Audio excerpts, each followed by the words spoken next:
Salam sejahtera bagi kita semua. Senang boleh bertemu kembali untuk kita sama-sama merenungkan firman Tuhan. Karena itu saya mengajak kita untuk berdoa. Mari berdoa. Terima kasih atas kesempatan boleh bersama-sama lagi mendengar firman-Mu. Bimbinglah kami supaya mengerti dan melakukannya dalam Yesus Kristus. Amin. Hari ini saya mengajak kita untuk membaca yang tertulis dalam kitab Kisah Para Rasul, pasal yang ketiga, ayat 11 sampai ayat yang ke-20, firman Tuhan. Karena orang itu tetap mengikuti Petrus dan Yohanes, maka seluruh orang banyak yang sangat keheranan itu datang mengerumuni mereka di serambi yang disebut Serambi Salomo. Petrus melihat orang banyak itu, lalu berkata, "Hai orang Israel, mengapa kamu heran tentang kejadian itu? Dan mengapa kamu menatap kami seolah-olah kami membuat orang ini berjalan karena kuasa atau kesalehan kami sendiri? Allah Abraham, Ishak dan Yakub, Allah nenek moyang kita, telah memuliakan hambanya, yaitu Yesus, yang kamu serahkan dan tolak di depan Pilatus. Walaupun Pilatus berpendapat bahwa ia harus dilepaskan. Tetapi kamu telah menolak yang kudus dan benar, serta menghendaki seorang pembunuh sebagai hadiahmu. Demikianlah ia, pemimpin kepada hidup, telah kamu bunuh. Tetapi Allah telah membangkitkan dia dari antara orang mati. Dan tentang hal itu, kami adalah saksi. Dan karena kepercayaan dalam nama Yesus, maka nama itu telah menguatkan orang yang kamu lihat dan kamu kenal ini. Dan kepercayaan itu telah memberi kesembuhan kepada orang ini di depan kamu semua. Hai saudara-saudara, aku tahu bahwa kamu telah berbuat demikian karena ketidaktahuan, sama seperti semua pemimpin kamu. Tetapi dengan jalan demikian, Allah telah menggenapi apa yang telah difirmankannya dahulu dengan perantaraan nabi-nabinya, yaitu bahwa Mesias yang diutusnya harus menderita. Karena itu sadarlah dan bertobatlah, supaya dosamu dihapuskan. Agar Tuhan mendatangkan waktu kelegaan dan mengutus Yesus yang dari semula diuntukkan bagimu sebagai Kristus. Demikianlah firman Tuhan, yang berbahagialah mereka yang mendengar firman Tuhan dan melakukannya.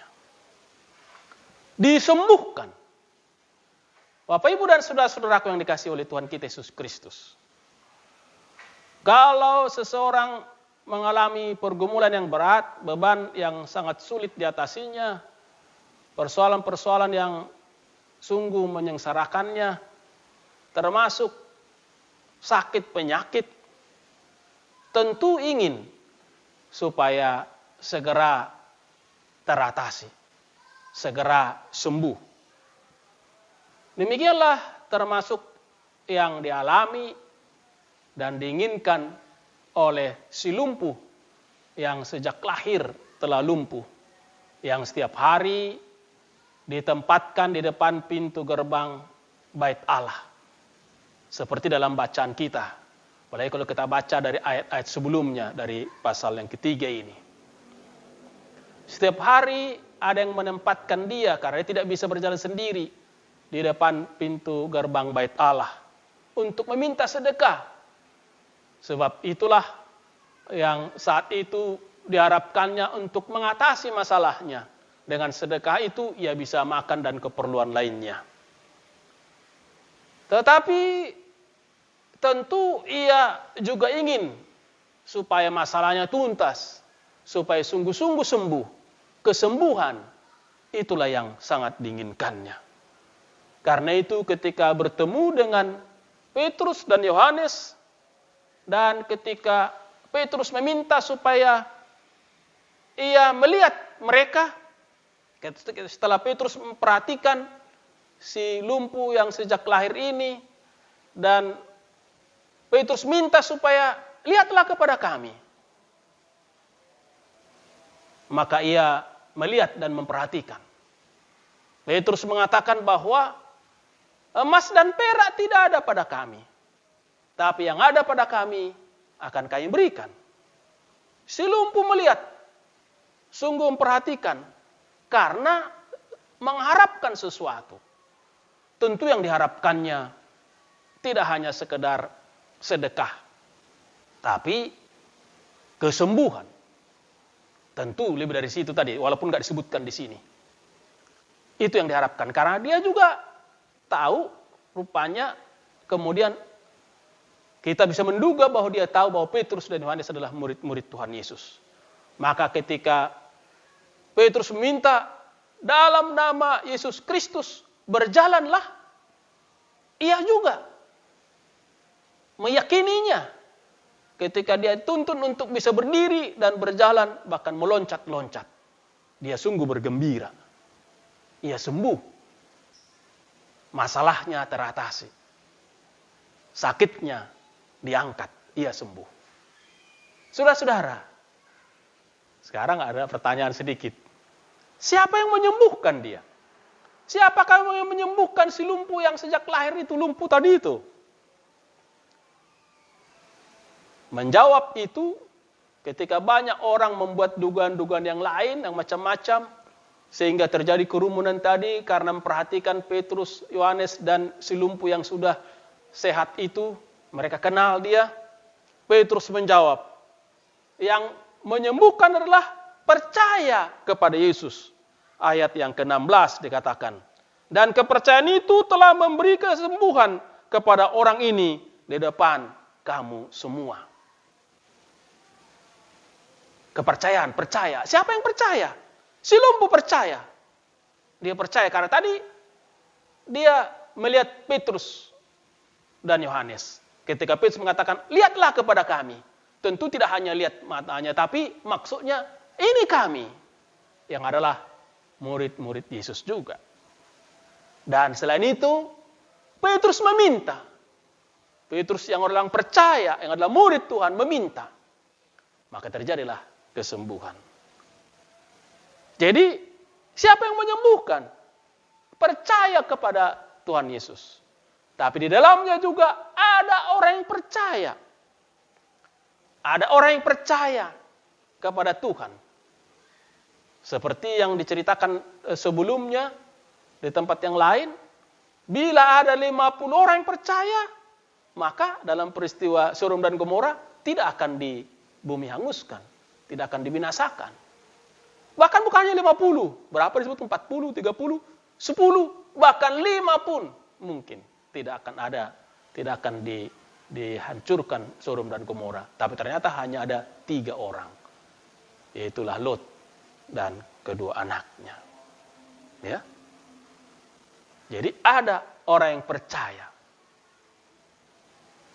Itu, ya. Yang berdoa, yang berserah kepada Tuhan. Lalu apakah doa itu yang menyembuhkan? Itu juga. Apakah doa yang menyembuhkan? Tentu bukan doa yang menyembuhkan. Bukan doa yang menyembuhkan, tapi Yesus yang menyembuhkan. Tuhan yang menyembuhkan. Ya? Tuhan yang menyembuhkan. Karena itu percayalah kepada Tuhan supaya Tuhan mengatasi masalahmu, supaya Tuhan memimpin kamu, supaya Tuhan menyelamatkan kamu. Itu yang diserukan oleh Petrus. Dalam ayat 19 dikatakan, karena itu bertobatlah, sadarlah, dan percayalah kepada Tuhan. Sebab percaya itulah yang menyembuhkan. Ya, Yesus yang menyembuhkan. Memang tentu berdoa, tapi doa yang tidak maksudnya karena baiknya, indahnya kata-kata dalam doa itu sampai puitis sekali, orang senang mendengarnya, itu yang menyembuhkan, tidak. Tapi tetap berdoa, bukan maksudnya hanya meminta, tapi berserah kepada Tuhan. Berserah kepada Tuhan. Nah sekarang, Bapak Ibu dan Saudara-saudara, apakah kamu sedang sakit? Apakah kamu sedang mengalami persoalan-persoalan yang berat dalam hidupmu? Apakah kamu mempunyai pergumulan yang ingin supaya dapat diatasi? Karena setiap orang ingin supaya setiap pergumulannya diatasi. Apalagi kalau sakit tadi itu. Apa yang harus dilakukan? Berdoa. Walaupun sekali lagi berdoa, datang kepada Tuhan, bukan karena kata-kata yang indah, tapi yang dimaksudkanlah datanglah kepada Tuhan. Karena Tuhanlah yang memberikan kesembuhan. Tuhanlah yang memberikan pertolongan. Bukan kata-kata doa. Tapi Tuhan. Itu berarti kita datang kepada Tuhan karena kita percaya kepada Tuhan. Datanglah kepada Tuhan, percayalah kepada Tuhan, maka Dia akan menyembuhkan, Dia akan menolong, Dia akan mengatasi. Kenapa? Karena Tuhan mau menolong, Tuhan mau menyembuhkan, Tuhan mau menyehatkan, Tuhan mau yang baik bagi kita semua. Datanglah kepada Tuhan, disembuhkan, ditolong, dipulihkan oleh Tuhan. Terpujilah Dia. Amin. Kita berdoa. Terima kasih atas firman-Mu, bimbing kami mengerti dan melakukannya. Engkau ingin kami sembuh, Engkau ingin kami sehat, Engkau ingin kami kuat, Engkau ingin kami bersukacita.